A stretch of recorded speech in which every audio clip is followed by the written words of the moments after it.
Vacate the room, my father said, not whispering, not asking. The same evening, my brother showed up with 2 suitcases and a pregnant wife I'd met exactly once. Tiffany stood behind Marcus, scanning my bedroom. The room I'd painted myself. The shelves I'd mounted with my own drill, every square foot paid for with my own money, and added, "It would be better if you left the house altogether." My father nodded. My mother looked at the floor. Nobody said another word. I left. I packed everything I owned into 3 cardboard boxes and walked out of a house that had my name, and only my name, on the deed. But what my family didn't know, what they'd discover just a few days later, made Tiffany call me at 11 o'clock at night, voice shaking. "It's not true. Tell me it's not true." Before I go on, please take a moment to like and subscribe. But only if you genuinely connect with this story. Let me know in the comments where you're watching from and what time it is there. My name is Sabrina Brennan. I'm 29 years old and I'm a licensed civil engineer in Massachusetts. Now let me take you back 4 years. To the day I signed the papers on a house I thought would keep my family together. I remember the pen. It was a cheap blue ballpoint, the kind you grab from a cup on a receptionist's desk, and I used it to sign the most expensive document of my life. March 14th, 4 years ago, in a title company office on State Street in Springfield. The notary stamped the deed of trust, slid it across the table, and said, "Congratulations, Ms. Brennan, it's all yours." All mine. My name, Sabrina Brennan, was the only name on that deed. No co-signer, no co-owner. Just me, a 25-year-old with a freshly minted PE license, a starting salary of $72,000, and an FHA loan for $234,000. Monthly payment, $2,340, due on the first of every month for the next 30 years. The house was more than I needed. 2 stories, a half-finished basement, 3 bedrooms, a backyard with a maple tree that dropped leaves all over the driveway every October. I didn't need 3 bedrooms. I needed 1. But I bought a house with 3 because my father, Gerald Brennan, 58, retired plumber with a bad back and a disability check of $1,480 a month, had just sold the mobile home he and my mother had lived in for 11 years. They had nowhere to go. So I made room. The deal was simple. They'd move in, contribute toward utilities, and we'd be a family under one roof. That was the deal. Verbal. No lease. No written agreement. Just trust. They moved in the following week. My mother brought her ceramic rooster collection. My father brought his recliner and his opinions. Neither of them ever paid a single utility bill. But that wasn't the worst part. The worst part was that I spent 4 years believing that if I just kept paying, kept maintaining, kept proving, they'd eventually see what I was worth. They never did. Let me tell you about the hierarchy in the Brennan household because it'll explain everything that comes next. Marcus Brennan, my older brother, 33. Handsome in the way that gets you a second date but never a second promotion. He sold used cars at a dealership called Riverside Motors and talked about it like he was closing mergers on Wall Street. My father adored him. Gerald Brennan had one belief that governed his entire worldview. Sons carry the name, daughters carry the groceries. Marcus was the future. I was the infrastructure. When Marcus graduated from community college, which took him 3 attempts and a D- in statistics, my father threw a backyard barbecue. 16 people. Burgers, beer, a banner that said "Proud of You," son in block letters. When I graduated with honors from the civil engineering program at UMass Amherst, cum laude, Dean's List 7 out of 8 semesters, my father sent a text message. 4 words. "Good for you, kid." No period, no exclamation point, no barbecue. When I passed the PE exam, a license that fewer than 25% of engineering graduates achieve, my mother said, "That's nice, honey. Your brother just got promoted to senior sales." Senior sales? At a used car lot? With $38,000 in credit card debt. But Gerald didn't know about the debt. Or maybe he did, and didn't care. What I know for certain is that he'd been quietly lending Marcus money from his disability check. 5,000 here, 3,000 there, and then turning around and asking me to help with the bills this month, sweetheart. The prescriptions are killing us. I always said yes, because that's what infrastructure does. It holds everything up, and nobody notices until it's gone. Then, one Friday evening, Marcus called with news that changed everything. Before I get to that phone call, I need you to understand the numbers, because numbers don't lie, and in my family, they were the only thing that didn't. Over 4 years, I paid 48 mortgage installments at $2,340 each. That's $112,320. Just principal and interest. On top of that, I covered the electric bill, which averaged $380 a month in Massachusetts, where winters are serious. Water and sewer ran about $90, internet and cable. My father insisted on the sports package, added another $200.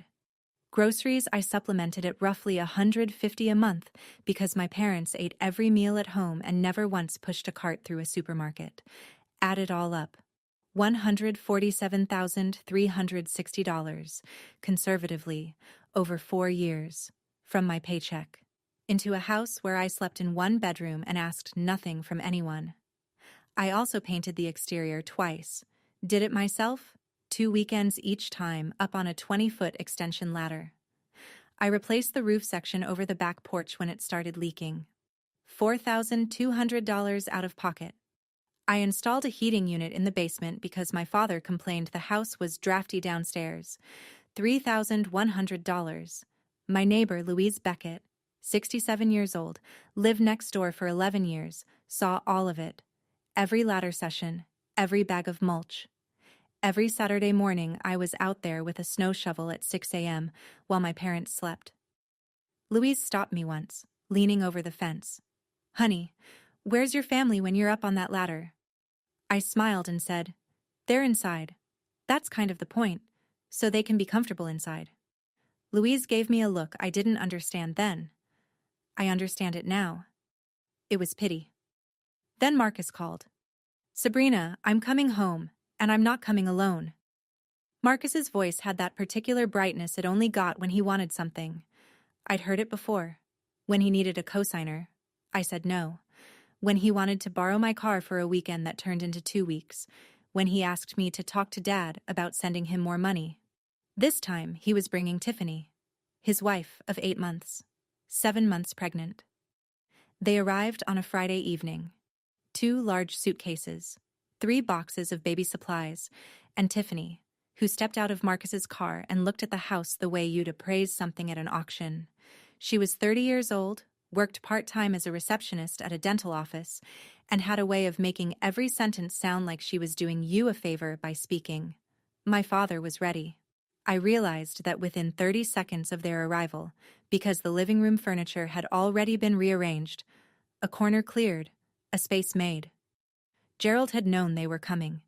He'd prepared. And he hadn't told me. But Tiffany took one look at the living room and shook her head. "This won't work. We need a real bedroom. I'm 7 months along." Gerald turned to me. Not asked. Turned. The way you'd turn to a piece of furniture that needed repositioning. "Vacate the room." "That's my room, Dad. I've been in that room for 4 years. And Marcus needs it now. He has a family. I am family. You know what I mean." Tiffany added her line, the one I already told you about. And then my mother appeared in the hallway holding 3 flattened cardboard boxes. The same brand, the same size. The ones I'd used to move in 4 years ago.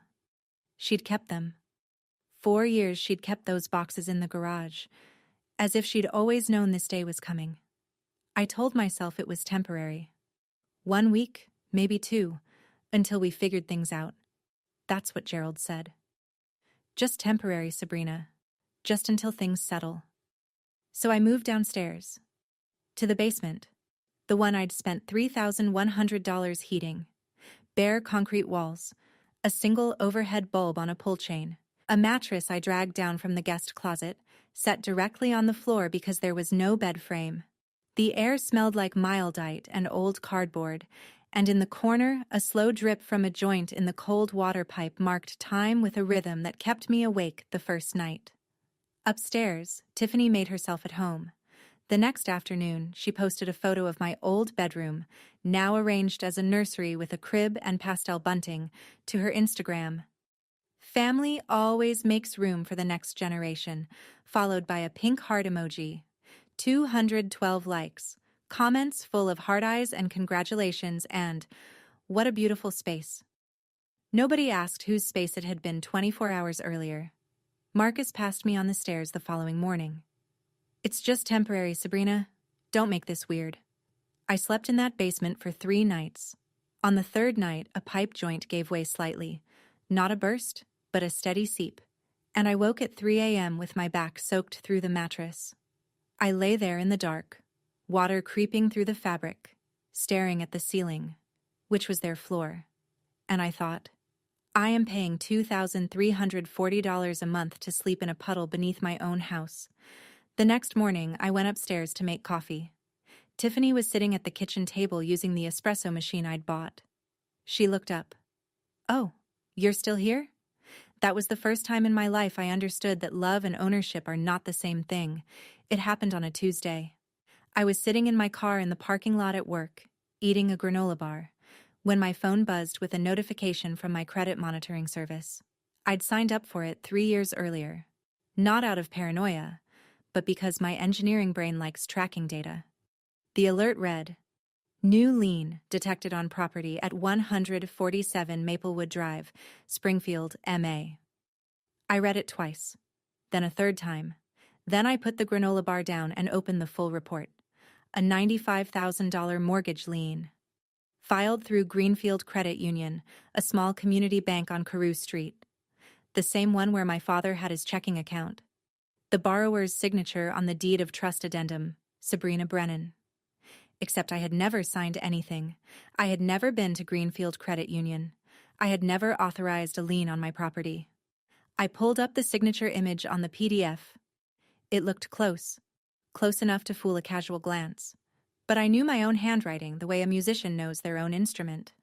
The capital B in Brennan was wrong. I loop it tight at the top. This one swooped wide, the way you'd copy it from a photocopy. And the middle initial, my middle initial, E for Elizabeth, was written in print. I always write it in cursive. Someone had traced my signature.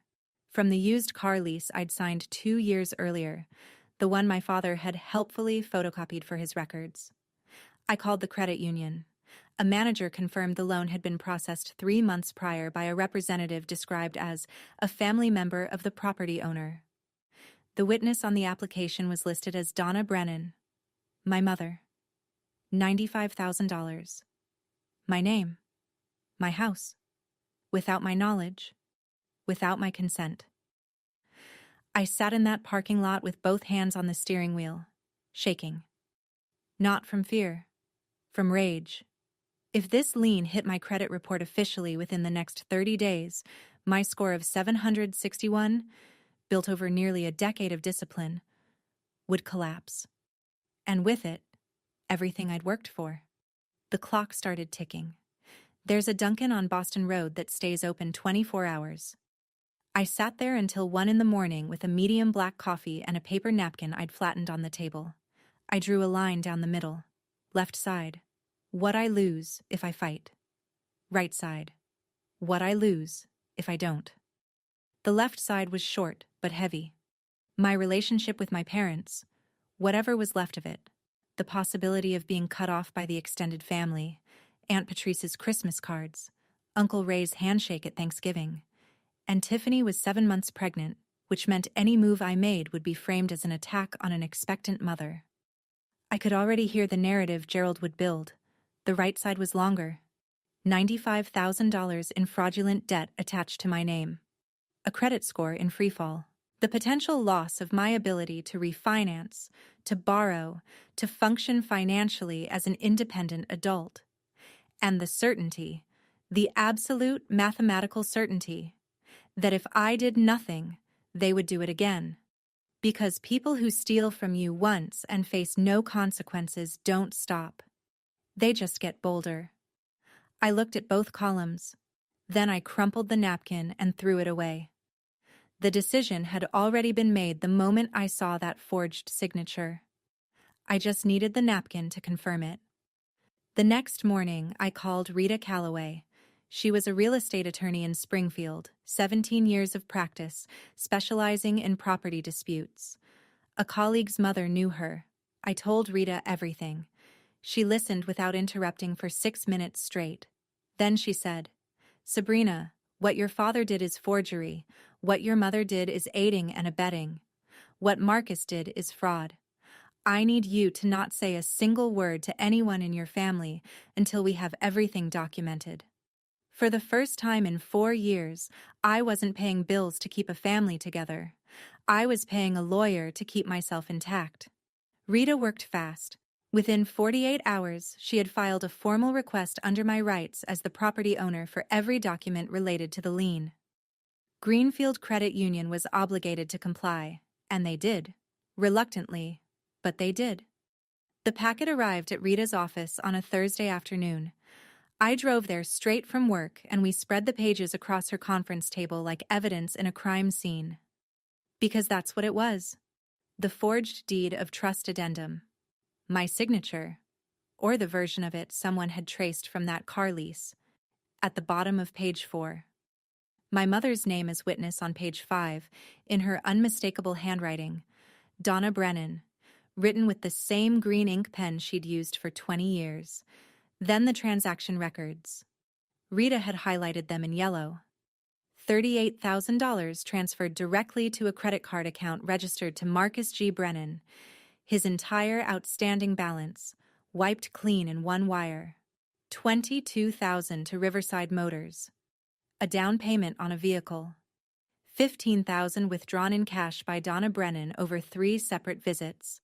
And $20,000 sitting untouched in Gerald Brennan's personal savings account, a slush fund, a retirement cushion built on my name. $95,000, parceled out like Christmas gifts, while I slept on a wet mattress in the basement. Rita looked at me over the top of her reading glasses. They thought they were clever. But clever people don't forge documents on a property they don't own with a credit union that keeps digital records of everything. She also told me something I hadn't considered. The loan officer who'd processed the application, a man named Derek Gaines, had bypassed the standard identity verification protocol. No in-person confirmation, no video call. Just Gerald's word and a photocopied signature.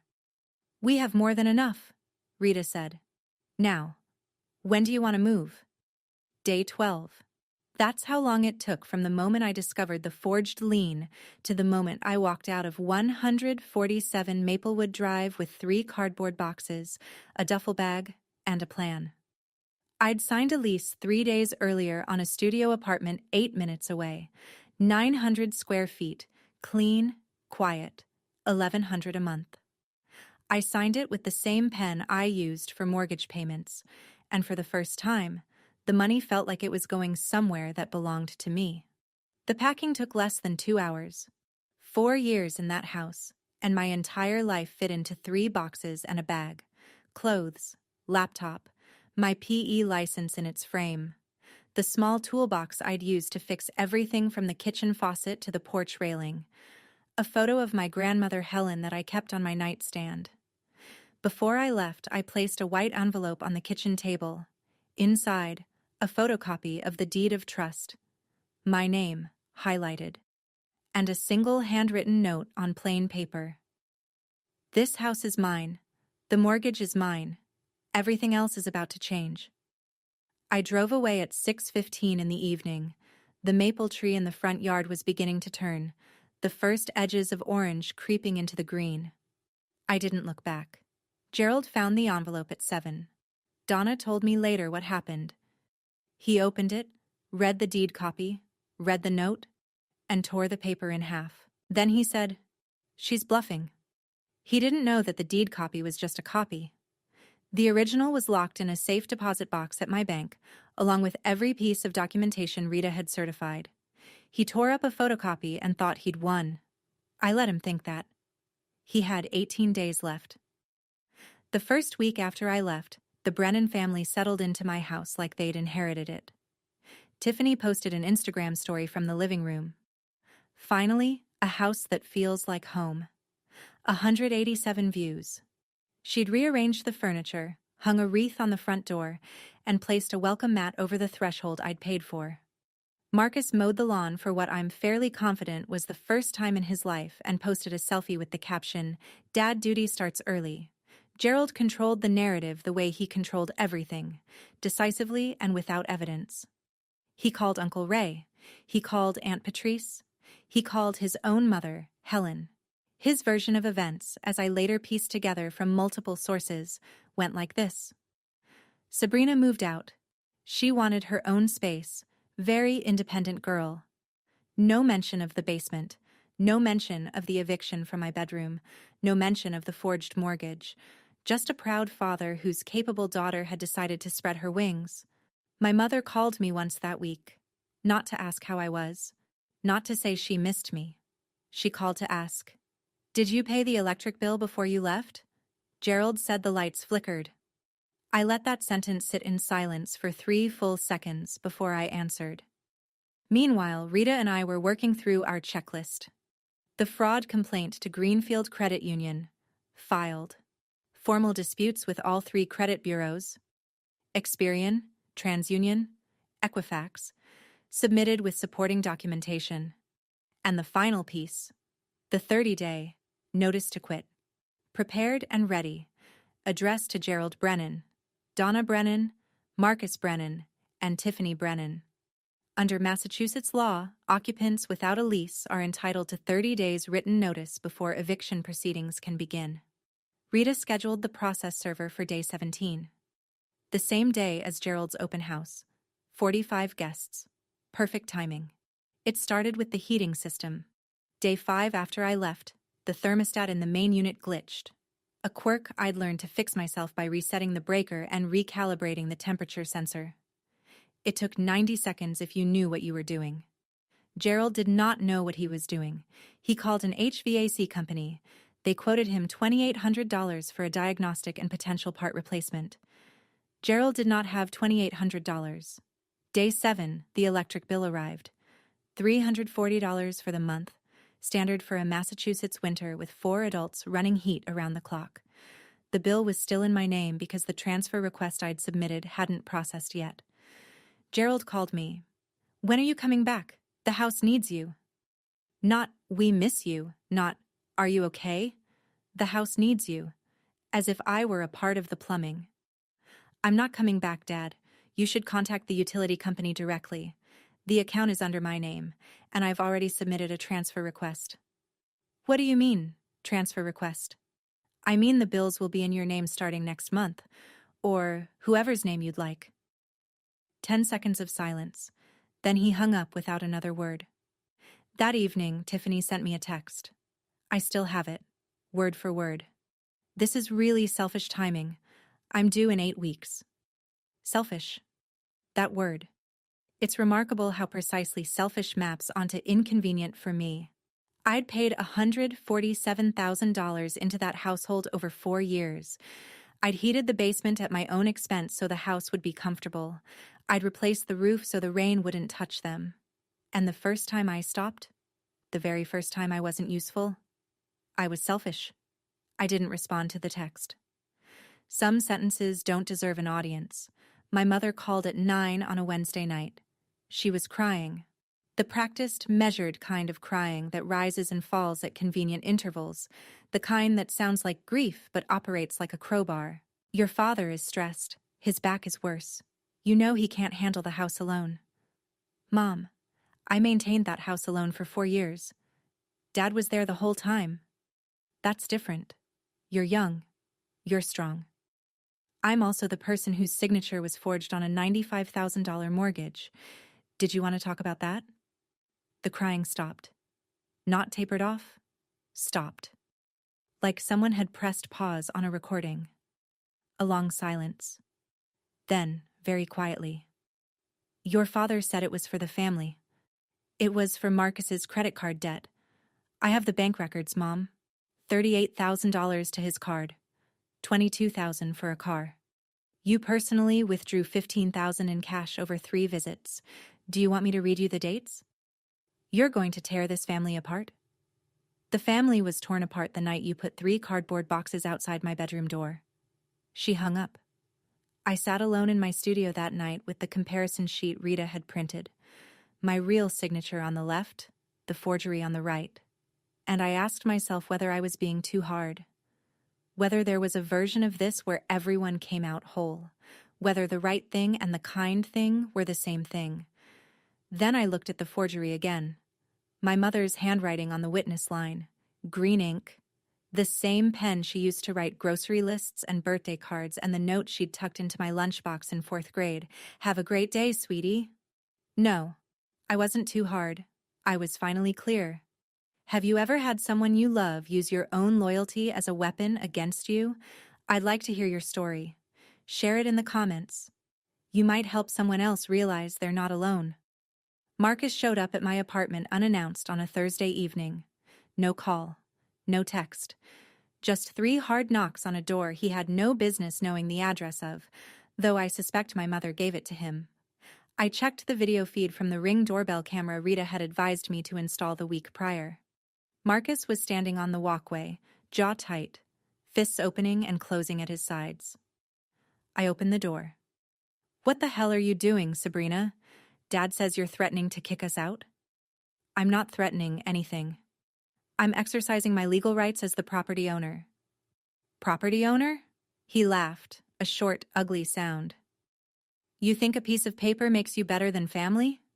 That piece of paper is a deed of trust. And another piece of paper, the one you forged with Dad, is a federal crime. The laugh died. His expression shifted, not to remorse but to calculation. I'd watched Marcus sell cars for years. I knew exactly when the pitch changed. Look. His voice softened. We can work this out.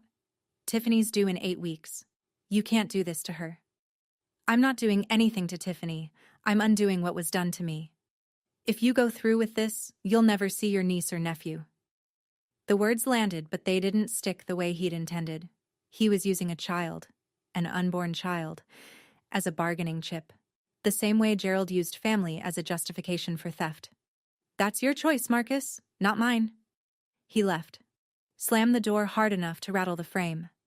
The Ring camera captured everything. His face, his voice, his threat, the timestamp, 7:42 p.m.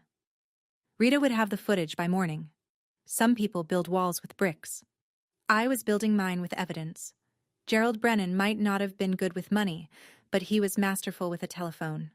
Within 48 hours of Marcus's visit, my father had called every branch of the family tree. Uncle Ray in Chicopee, Aunt Patrice in Holyoke. My grandmother Helen, 82 years old, in her assisted living apartment in Northampton. Cousins I hadn't spoken to since Thanksgiving 3 years ago. He called them all, and he told them all the same story. Sabrina abandoned her family. Sabrina is threatening to put her pregnant sister-in-law on the street. Sabrina has changed. The messages started arriving like a coordinated strike. Uncle Ray. Think about what you're doing, kiddo. A cousin I barely knew. Family first, Sabrina. Always. Aunt Patrice called directly, voice cold. Your grandmother is crying. I hope you're happy.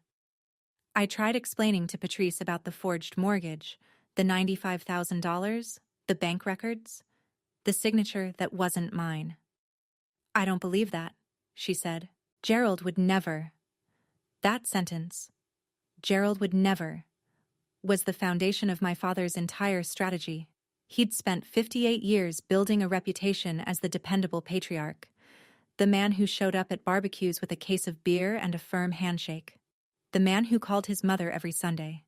He'd invested decades in that image, and now he was cashing it in to bury me. And it was working. In the court of family opinion, I was guilty without trial. I called Rita, told her everything. She listened, then said something that landed like an anchor. Don't fight the narrative, let the documents speak. And they will. At the right time. When? She glanced at the calendar on her desk. The open house. When all of them are there. 45 people. Perfect audience. I swallowed. That's in 5 days. Then we have 5 days to get ready. On day 14, the letter arrived at Rita's office on Greenfield Credit Union letterhead. She called me at work. "You're going to want to come in." I drove to her office during my lunch break. She'd already set the letter on her desk, turned so I could read it. The key paragraph was the third one, and I'll remember the language for the rest of my life. Following an internal compliance review, the signature on the deed of trust addendum dated, redacted, does not match the authenticated signature on file for the property owner, Sabrina E. Brennan. The associated loan has been suspended pending further investigation. Suspended. Not resolved. Not yet. But suspended. The lien would not be reported to the credit bureaus. My 761 score was safe. For now. Rita continued. The loan officer who'd processed the application, Derek Gaines, had been placed on administrative leave effective immediately. The bank's compliance team had flagged multiple procedural violations. Most critically, the absence of in-person identity verification. Gaines had later admitted in an internal interview that Gerald Brennan was a regular customer who'd bought him beers a couple of times and had told him the property owner was out of town, but fully aware of the transaction. Beers. My father had traded beers for my financial identity. The lien will be removed from your property record within 30 days, Rita said. But more importantly, the bank now has an institutional interest in cooperating with us. They processed a fraudulent loan on an employee's negligence. They don't want a lawsuit. For the first time in 2 weeks, I felt something loosen behind my sternum. A pressure I hadn't realized was there because it had been there for so long. But there was still the house. Still 4 people living in my property who believed they'd won. The process server, I said. Day 17. We're still on? Rita nodded. We're still on. The process server's name was Carl. I never got his last name. He was in his 40s, built like someone who'd played football in college and never entirely stopped, and he had the blank, professional calm of a man who hands people bad news for a living. Day 15. 2 p.m. A clear Wednesday afternoon. Carl walked up the front path of 147 Maplewood Drive, past Tiffany's new welcome mat, and knocked 3 times. Gerald opened the door. Carl handed him the notice to quit, a formal 30-day eviction notice issued by the property owner, me, pursuant to Massachusetts General Laws, Chapter 186, Section 12. The document named all 4 occupants, Gerald Brennan, Donna Brennan, Marcus Brennan, and Tiffany Brennan. It stated, in plain legal English, that they had 30 days to vacate the property or face formal eviction proceedings through Springfield Housing Court. According to the process server's affidavit, which I received that evening, Gerald read the first page, looked up, read it again, and said nothing. The notation. Recipient appeared visibly shaken. Document served successfully at 2:07 p.m. Gerald called me 11 minutes later. For the first time in my life, his voice was not commanding. It was cracked. You're evicting us? Your own parents? You forged my name on a $95,000 loan, Dad. The bank confirmed it. You have 30 days. I did it for the family. You did it for Marcus's credit card debt. I have the transaction records, every dollar, every deposit, every cash withdrawal Mom made. You ungrateful. He didn't finish the sentence. He hung up. Marcus called 4 minutes after that, already shouting, "You're insane. Tiffany is due in 6 weeks. Where are we supposed to go?" That's not my problem to solve anymore, Marcus. 2 days remained until Gerald's open house. 45 invitations sent, catering ordered, rental chairs arranged in the backyard. He didn't cancel. He told Donna, "We'll show them we're still a family. Sabrina is the one who left." He still believed he controlled the narrative. Sunday, 1 p.m. The maple tree in the front yard of 147 Maplewood Drive had gone full orange, and beneath it, Gerald Brennan had arranged folding tables, a catered spread from a local deli, helium balloons in pink and white, and 45 chairs in neat rows like a congregation awaiting a sermon. The event was billed as Welcome Baby Brennan, a celebration of Marcus and Tiffany's incoming child, the first grandchild of the Brennan line. Gerald had sent text reminders the day before. Donna had baked a lemon cake. Tiffany wore a new lavender maternity dress and sat in a cushioned chair at the head of the main table like a guest of honor at a banquet. The crowd filled in over the first hour. Uncle Ray, khaki shorts and a polo, standing near the grill. Aunt Patrice, holding a wrapped gift, lips tight. Grandmother Helen, 82, seated in a padded lawn chair someone had brought specifically for her. Neighbors from Maplewood Drive, including Louise Beckett, who stood at the edge of the yard with a glass of lemonade and a face that said she was there to watch, not to celebrate. Co-workers from Riverside Motors, friends of Tiffany from the dental office, cousins, second cousins, a few people I couldn't place. Gerald stood at the center of it all. Dress shirt tucked in, sleeves rolled once at the cuff. He raised a plastic cup of lemonade and offered a toast. The Brennan family is growing. This house, this home, has always been about family. 45 people clapped. Tiffany beamed. Marcus put his arm around her. Donna smiled from behind the cake table, arranging plates. Nobody mentioned me. Gerald had told anyone who asked that I couldn't make it, that I'd been going through some things. Louise Beckett took a slow sip of her lemonade and said nothing. It was 1:15. I was 8 minutes away, sitting in my car with a manila folder on the passenger seat and a heartbeat I could feel in my throat. I parked on the street, 2 houses down, checked my reflection in the rearview mirror. Gray blazer, black slacks, white blouse. The same outfit I wore to project review meetings at work. Hair pulled back in a low knot. Minimal makeup. I looked like someone who'd come to deliver a report, because that's exactly what I was doing. The manila folder sat on my lap. Inside, a certified copy of the deed of trust. The signature comparison, mine on the left, the forgery on the right. The official letter from Greenfield Credit Union confirming the loan suspension, and photocopies of the transaction records showing where every dollar of that $95,000 had gone. Rita had organized the pages in order. Each one was tabbed. I walked up the sidewalk at 2:15. The party had been going for over an hour. People were eating, laughing, milling around the yard. A few kids chased each other near the fence. The balloons bobbed in a light breeze. Gerald saw me first. He was standing near the porch steps, mid-conversation with a cousin, and his expression went through 3 stages in about 2 seconds.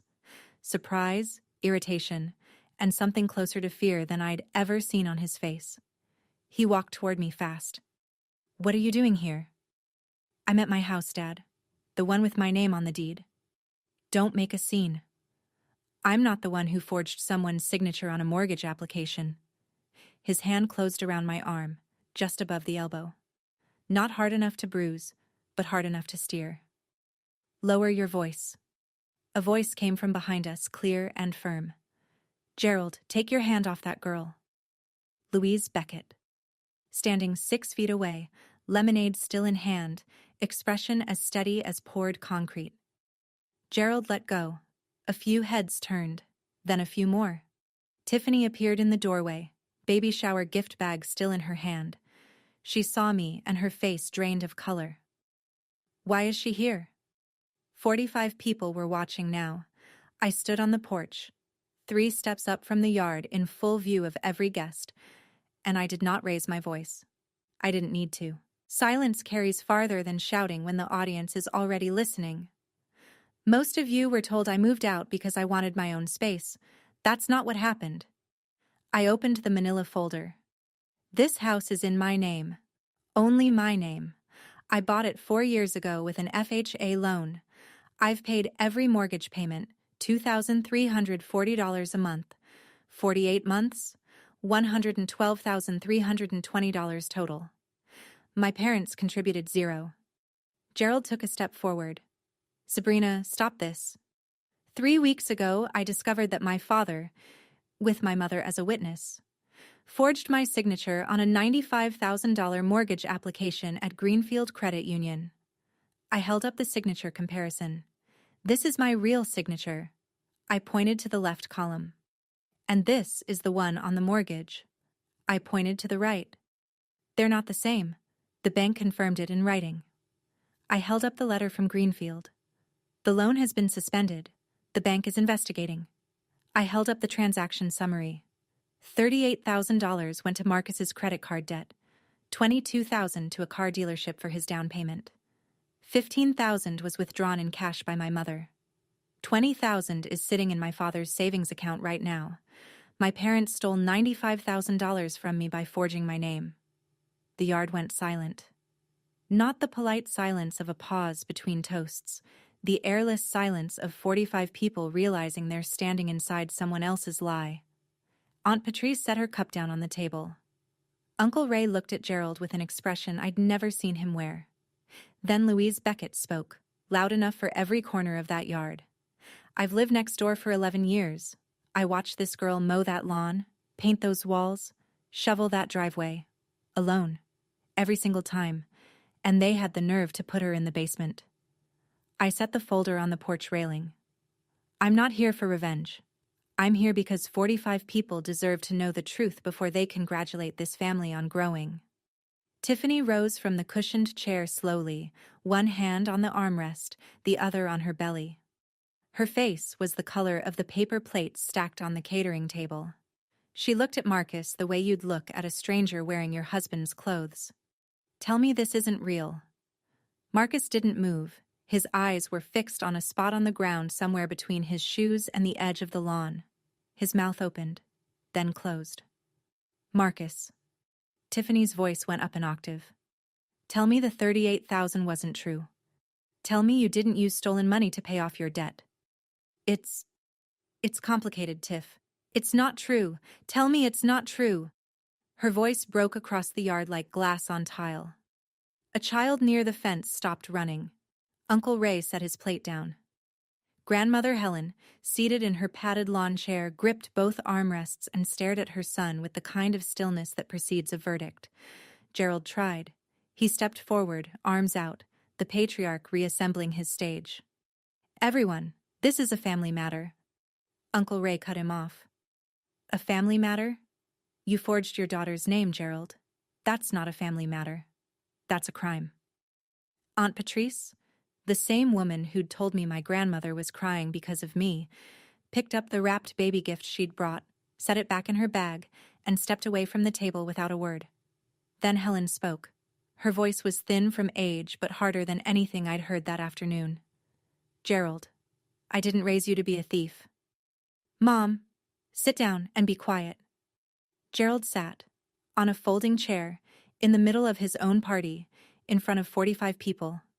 He sat down and said nothing. Tiffany walked inside. The screen door slammed behind her. One by one, guests began collecting their things. Nobody took leftover cake. Nobody said congratulations. The open house was over. The house was mine. An hour later, the yard looked like the aftermath of something canceled mid-sentence. Folding tables still up, paper plates caught in the grass, pink and white balloons tethered to the mailbox, bobbing in a wind that no longer had a party beneath it. I sat in my car at the curb, engine off, hands on my knees. I'd expected to feel something sharp, triumph, relief, the clean snap of justice delivered. Instead, I felt hollow, like I'd just pulled a tooth that had been rotting for years. Necessary, correct, and nothing about it felt good. Through the front window, I could see Gerald sitting in the living room, just sitting. Donna was in the kitchen. I could see her shadow moving behind the curtain, wiping the counter, the way she always did when she didn't know what else to do. Upstairs, behind the closed door of the nursery that used to be my bedroom, Tiffany had locked Marcus out. I could hear it even from the curb. Her voice, muffled but unmistakable. You told me you got a bonus? A bonus, Marcus. You lied to my face for 3 months. I was going to tell you. When? After the baby was born? After we moved into a house that isn't even ours? A car pulled up behind mine. Uncle Ray. He got out, walked to my window, and stood there for a moment before he spoke. I owe you an apology.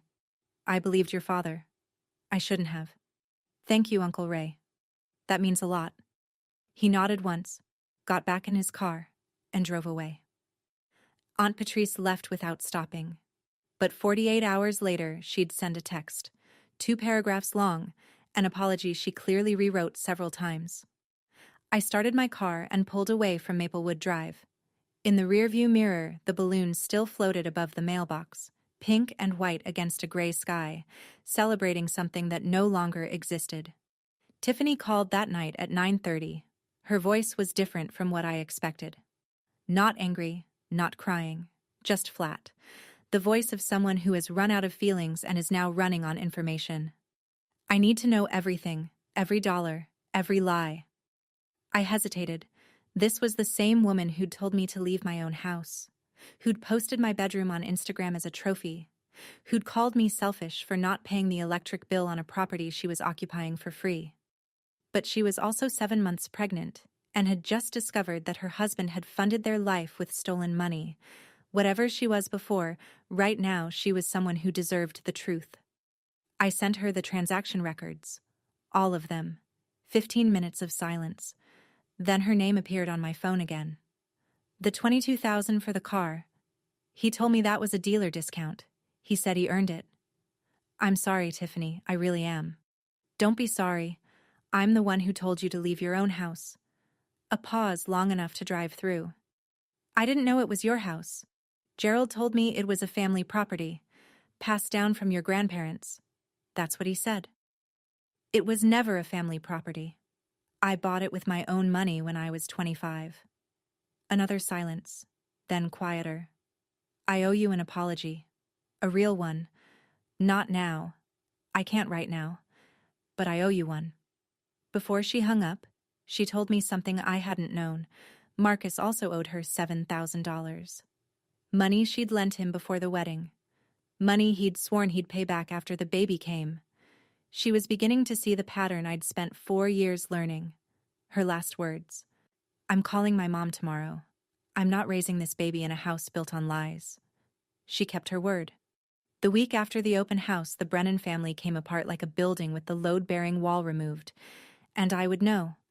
I'm an engineer. I know exactly what happens when you take away the thing that held everything up.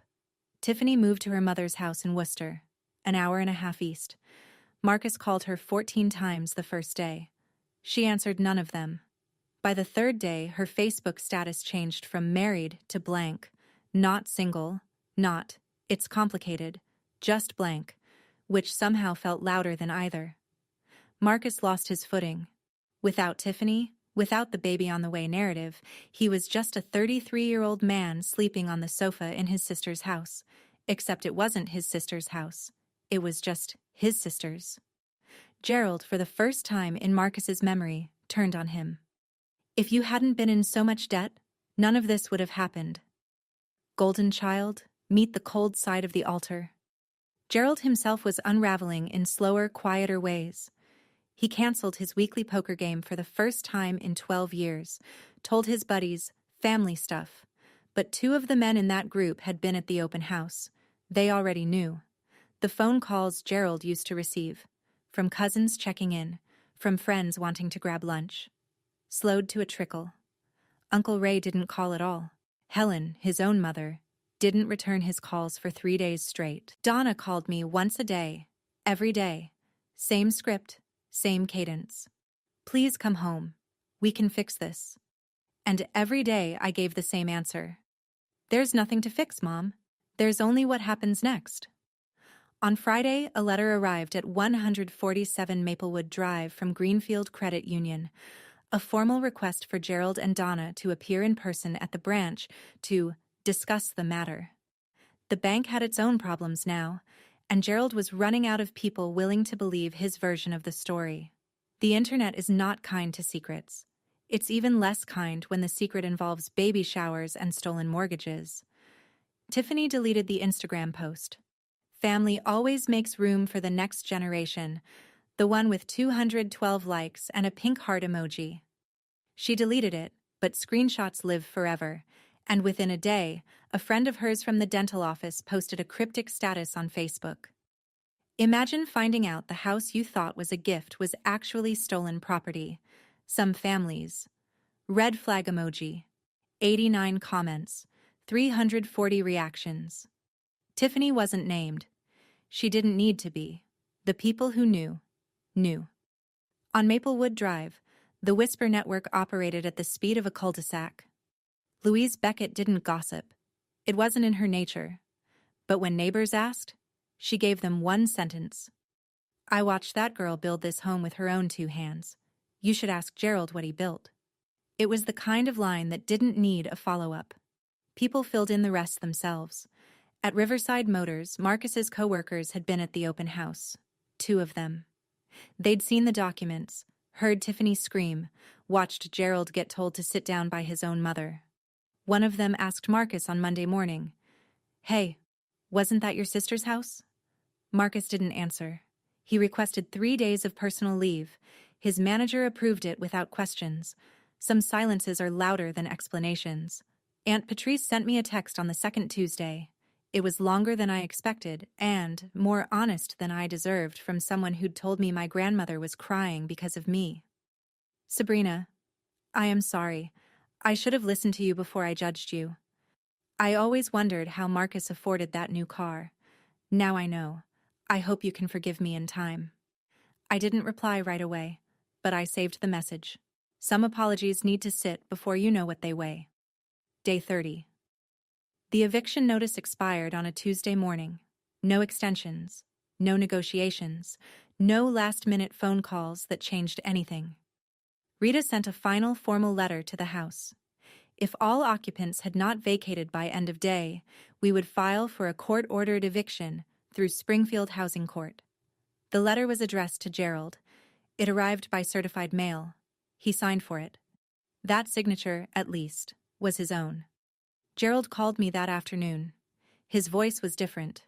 Not angry, not commanding, not even the cracked version from weeks ago. It was flat, depleted. The voice of a man who has run out of people to blame and hasn't yet learned how to look in a mirror. Where are we supposed to go, Sabrina? I've already looked into this for you. There are 2 apartments available on Elm Street. $1,200 and $1,400 a month. Your disability check covers rent. Mom can apply for part-time work. That's your starting point. Silence. I'm not throwing you out with nothing, Dad. I'm telling you that you can't live in a house you stole from me. There's a difference. I didn't steal. Yes, you did. More silence. Then, okay. That was it. 1 word. The smallest, heaviest word he'd ever spoken to me. Donna started packing the next morning. Gerald sat in his recliner and watched. Marcus, who'd already moved in with a friend 2 weeks earlier, came by to collect the last of his things. He carried 2 boxes to his car without making eye contact with anyone. Day 33. Gerald and Donna moved into the $1,200 apartment on Elm Street. 1 bedroom, street level, a fraction of the space they'd occupied for free in my house. Gerald didn't say a word as he turned the key in the lock for the last time. Donna lingered at the front door, looked back at the house, then looked at me standing by my car. She nodded, small, slow, and walked to the passenger side of Gerald's truck. I handed my father 2 apartment listings because I couldn't hand him nothing. Even after everything, I couldn't be what he was to me. The legal aftermath was quieter than the personal one, but no less final. Greenfield Credit Union completed its internal investigation 6 weeks after the open house. The result? The $95,000 loan was voided in its entirety. The lien on 147 Maplewood Drive was removed from all property records. The fraudulent entry on my credit file was expunged through formal disputes with Experian, TransUnion, and Equifax. My score, which had never actually dropped, thanks to Rita's preemptive action, climbed from 761 to 774 once the lien removal was reflected. Derek Gaines, the loan officer who'd processed the application on Gerald's word and a few beers, was terminated. The bank sent me a formal apology letter and offered a $5,000 goodwill compensation. I declined the money. Instead, I asked for a written commitment that Greenfield would implement mandatory in-person identity verification for all future mortgage applications. They agreed. Rita had the commitment notarized. The harder question came next: criminal charges. Rita laid it out plainly. What Gerald and Donna had done, forging a signature on a financial instrument, constituted forgery under Massachusetts General Laws, Chapter 267, Section 1. What Marcus had done, knowingly receiving proceeds, was fraud. I had standing to file a criminal complaint. I chose not to. Not because they didn't deserve it. Because I didn't want to spend 2 years in courtrooms revisiting the worst thing my family had ever done to me. I'd already won. I had my house, my credit, my name back. I didn't need a conviction to know I was right.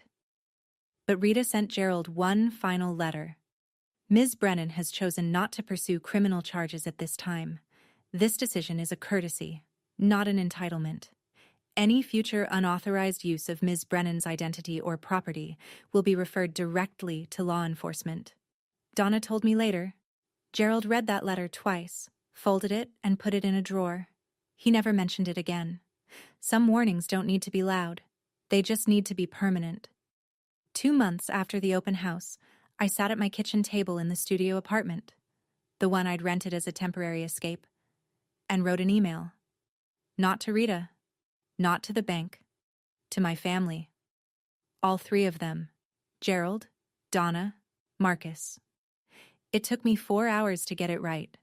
Not because the language was complicated, but because I wanted every word to be a wall with a door in it. Firm enough to protect me, open enough to prove I wasn't them. The email had 3 sections. The first was financial. I will not provide financial support for rent, utilities, or personal expenses. If you need assistance, I can refer you to community resources in Springfield. The second was about contact. I am open to communication, but only under specific conditions. No guilt language, no demands, and no discussion of the house or the mortgage. If these boundaries are crossed, I will pause contact for 90 days. The third was about the future. If and when trust is rebuilt, through consistent, demonstrated change over time, not through words. I'm open to having a relationship, but it will be on different terms than before. I read it 6 times. Then I pressed send. Gerald never responded. Not a word. Not then. Not since. Donna replied 2 days later. I understand. I'm sorry, Sabrina. I truly am. Marcus responded 2 weeks after that. 4 words. I get it. Which was either growth or fatigue. I couldn't tell, and I decided it didn't matter. I'd spent 4 years asking myself if I was being too hard, too cold, too much. But writing that email, laying it out in plain language, setting terms I could point to, was the first time I felt like I was being exactly enough. Have you ever had to draw a line with someone you love? Not with anger, but with a document? How did it feel? Tell me in the comments. You might find you're not the only one holding that pen. 3 months after the open house, Tiffany gave birth to a girl. 7 pounds, 4 ounces. Lily Mae Brennan, born at a hospital in Worcester, near Tiffany's mother's house, in a delivery room that Marcus was not invited into. Tiffany sent me a photo the next morning. A tiny face wrapped in a white blanket, eyes closed, one miniature fist curled against her cheek. Beneath the photo, a message longer than any Tiffany had ever sent me. Sabrina, I said terrible things to you in a house that was never mine to claim. I was wrong. I was told things that weren't true, and I chose to believe them because it was easier. That's on me. You don't owe me anything. But if you ever want to meet Lily, she has your eyes? Actually, the door is open. No pressure. No timeline. I looked at that photo for a long time. Then I cried. For the first time since I'd left Maplewood Drive, I cried. Not from sadness, not from anger, but from the particular relief of something unclenching inside your chest that you forgot was clenched. I replied, "Thank you, Tiffany. That means more than you know. I'd like to meet Lily when the time is right." Tiffany had filed for separation at Worcester County Probate Court. She wasn't going back to Marcus. She told me later, in a conversation I didn't expect to have, that the $7,000 he still owed her was the smallest of his debts. Marcus called me once after Lily was born. He asked if he could bring the baby to see me sometime. I said yes, but at a coffee shop in town, not at my house. Public space. Neutral ground. A boundary I didn't need to explain and he didn't try to push. Forgiveness isn't a switch, it's a faucet, and I get to control the flow. 6 months after the open house, I moved back into 147 Maplewood Drive. My house. My name on the deed. My hand on the doorknob. My key in the lock. I repainted every room. New colors. Not to erase anything, but because I'd earned the right to choose. Soft gray in the bedroom, warm white in the kitchen. The basement got a proper floor, vapor barrier, and recessed lighting. I never wanted to look at bare concrete again. Louise Vacate came over the first afternoon with a potted lavender plant, set it on the porch railing, squeezed my hand, and said, "Welcome home, honey. For real this time." At work, the promotion I'd been tracking came through. Senior project engineer. Salary, $104,000 a year. I signed the offer letter at the same desk where I'd first seen the credit monitoring alert that started all of this. I began writing. Not reports, words. A blog first. Personal essays about family systems, about the cost of being the reliable one, about what happens when you stop subsidizing people who've confused your labor for your love. The first post, the basement test, how I knew it was time to leave, was shared 4,200 times in its first month. A small publisher in Boston, Harborline Press, reached out. They wanted a book. I signed the contract for The Deed is in My Name, Reclaiming Your Life from Family That Takes Too Much. Publication timeline, 8 months. Gerald and Donna live on Elm Street. He calls once a month. The calls are short, awkward, and devoid of demands. That, in itself, is progress. Marcus works at a dealership in Chicopee and sees Lily every 2 weeks. He's quieter now. Whether that's growth or exhaustion, I'm not sure. I've stopped needing to know. I met Lily at a coffee shop on a Tuesday afternoon. She was 3 months old, asleep in her carrier. Marcus handed her to me, and I held her, warm, impossibly small, and thought, I didn't lose a family. I lost a version of family that was never real, and I built something better in its place. The house is quiet now, but it's a different kind of quiet. Not the silence of being ignored, but the peace of being in control. That's my story. I shared it not because I'm angry. I'm not. Not anymore. But because I know someone out there is lying in their own basement right now, paying for a house they're not allowed to live in, wondering if they're the problem. You're not the problem. You were never the problem. And the moment you decide to stop funding the lie, that's the moment your life actually starts. If this story reached you, hit like. Subscribe if you want to hear more. And if you know someone who needs to hear this tonight, share it.